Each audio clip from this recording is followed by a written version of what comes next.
Hello everyone, welcome to our first video. Through these few minutes, we are trying to share the recipe of one of the Mongolian national dish, mixed tea with dumplings, which we will call panchtetea. Most Mongolians love eating this meal when it's rainy, snowy, or cold outside. Generally, this meal fits perfectly with the moody weather. The tea of this meal may contain vitamins good for our body. Most of the Mongolian national meals have the power to cure some little illnesses. About panchtetea, it helps us to support our immunity. Sometimes, after eating panchtetea, people sweat because they are tired. There is some funny channel like finished eating and getting sweaty. My grandmother tells me that, oh, now your faces count. When I was a kid, I couldn't understand it, but now I got it. It's some expression like your panic has been relieved. So we think it is not just an idiom. This meal must have some relevant recipes.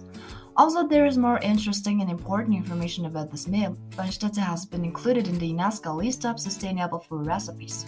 The hearty meat included in that meal is considered by most Mongolians as mind-blowing and nutrient-rich.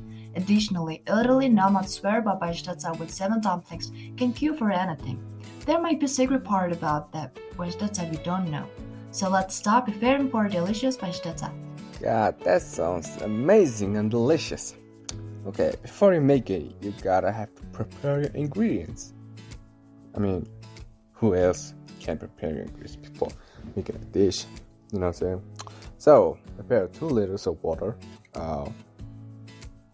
1 of 2 cup of millet or rice. If you don't want rice or millet, it's fine.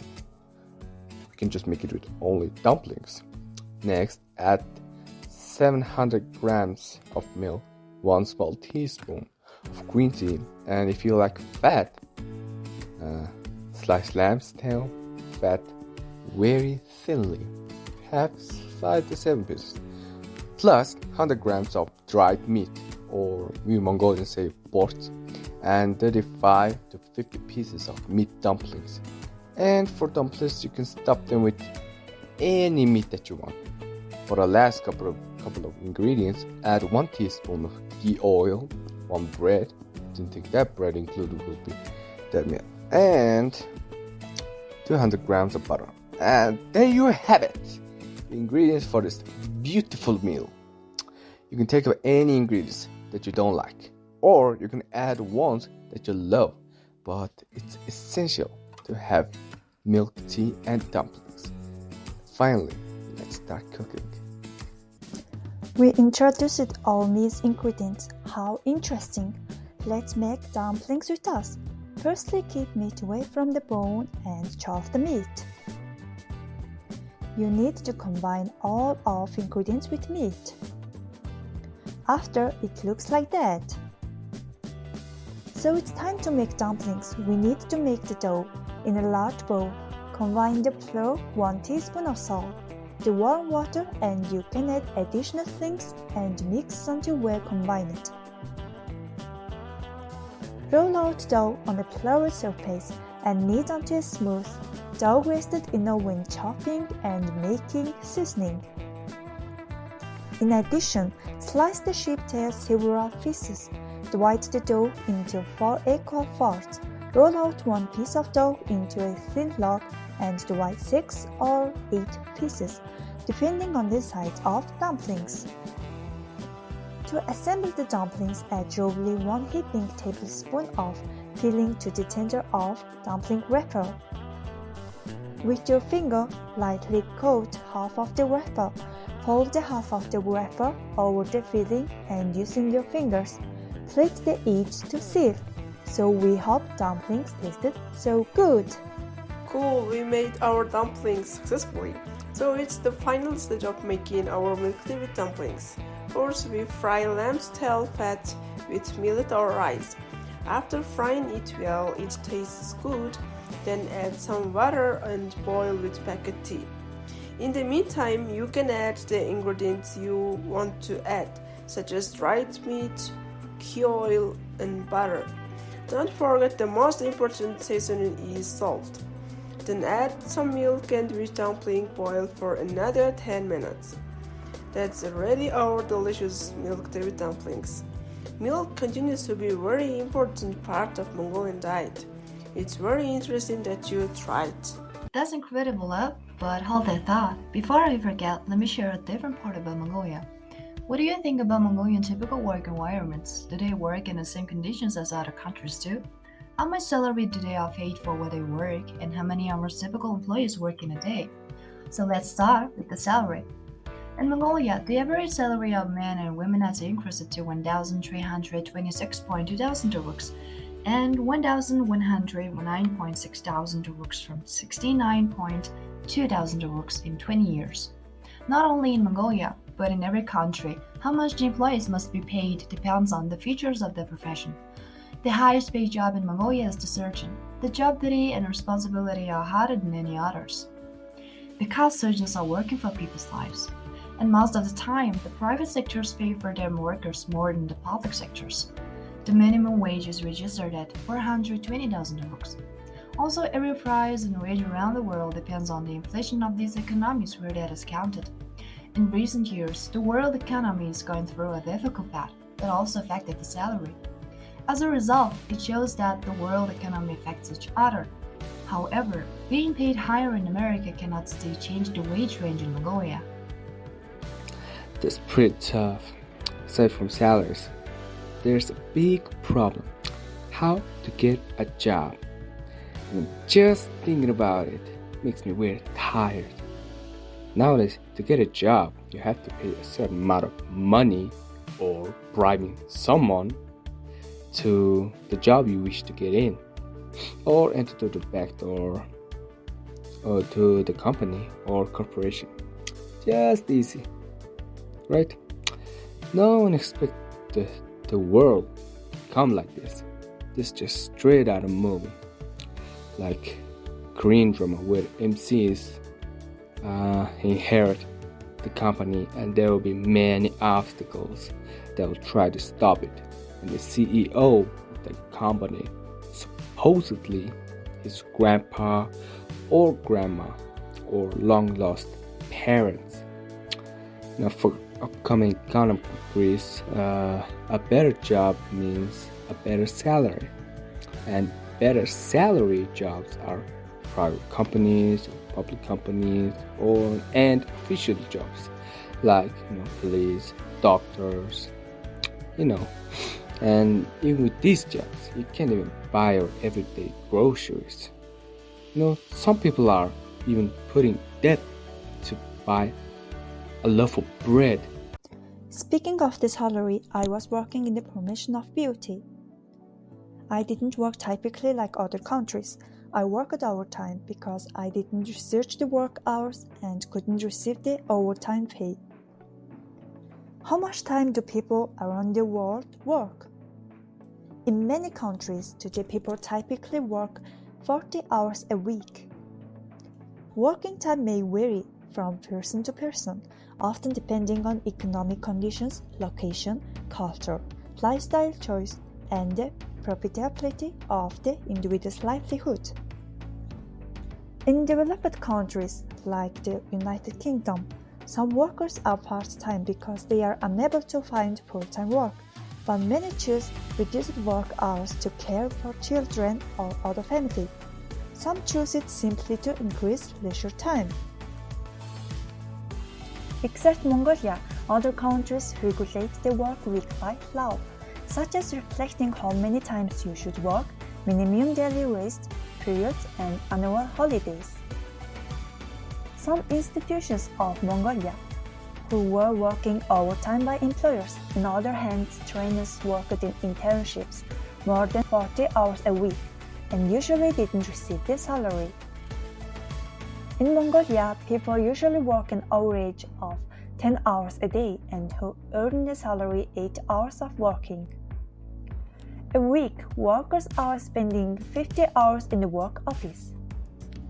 If an employee who worked on a public holiday is not compensated, his average salary shall be increased by 2 times. Oh, I wanted to ask you, what is the working environment like?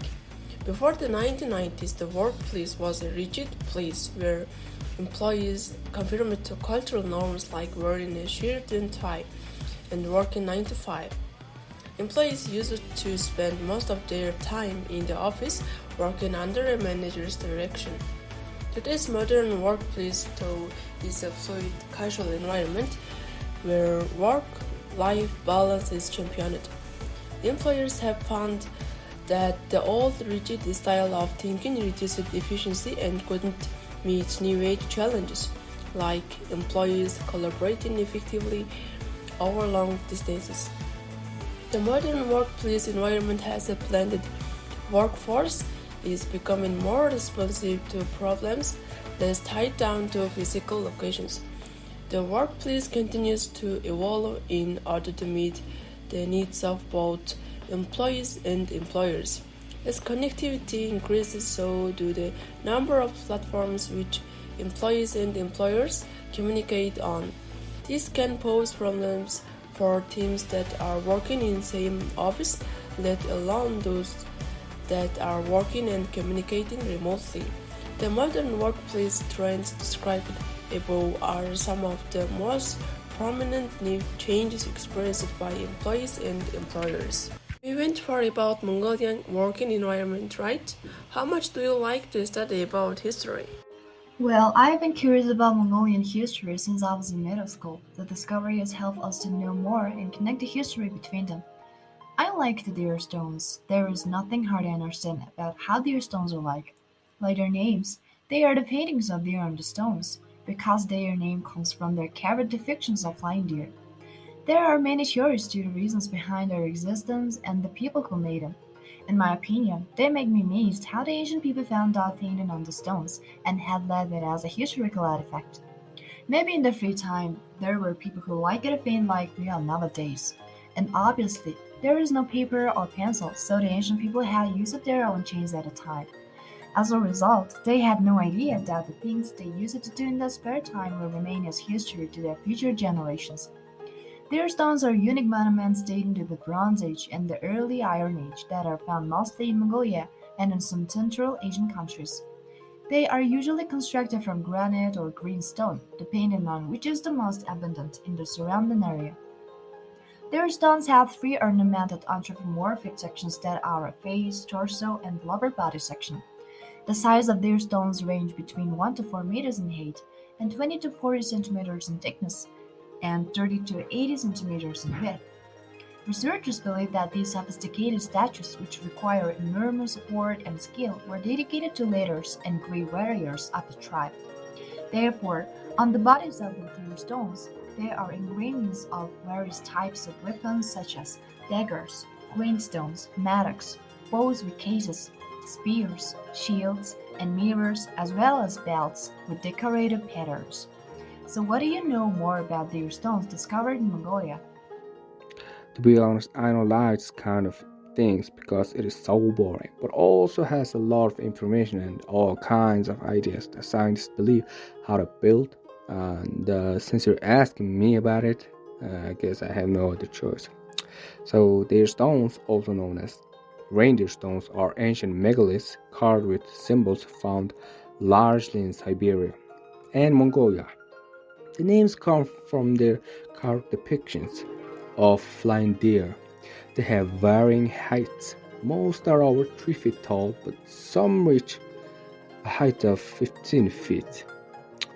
And the tops of the stones can be flat, round, or smashed, suggesting that perhaps the original top had been deliberately destroyed, and the stones are usually oriented with the decorated face to the east. From my point of view, with their pointy tops, it seems like an animal trap or some kind of weapon in ancient Mongolia. And here I thought, how the heck that they can lift these giant heavy spear-like stones? It's crazy, right? It doesn't seem like decoration. What I'm truly asking is, do you know if it truly originated from Mongolia? What do you guys think is the meaning of the deer drawings? According to numerous scientific and ecological studies, drawings of deer carved on the mysterious Mongolian stones appear to be a symbolic reference to the transition from life to death. Deer are believed to be able to take the dead to the afterlife and protect them from possible dangers along the way. The following three sites can represent the sites of the Bronze Age cultural complex in Mongolia. Bronze Age cultural complex site with deer stones at Washington. This complex site is located south of the Washing Mountain of Bumdaktoson, Hupskul province, occupying approximately 400 hectare area. It's fascinating and interesting to see a complex of dirty deer stones and big hixurs and slab burials. There is a Bronze Age cultural complex site in the Hut-Temur Valley with deer stones on the territory of the Hut-Temur River Valley in the Batsingir and Temur of the Arkhanga province. More than 100 deer stones, numerous hixurs, burials, and the petroglyph are scattered on an area of 45,000 hectares. Bronze Age cultural complex site with deer stones at Jalsantingam. This site is located 1 kilometer from Hanoi River in Onduroslang of Arkhanga province, occupying 17.9 hectares area. A group of 30 deer stone statues and a number of hixurs and slab burials constitute this complex site. This site is called the Museum of Deer Stones.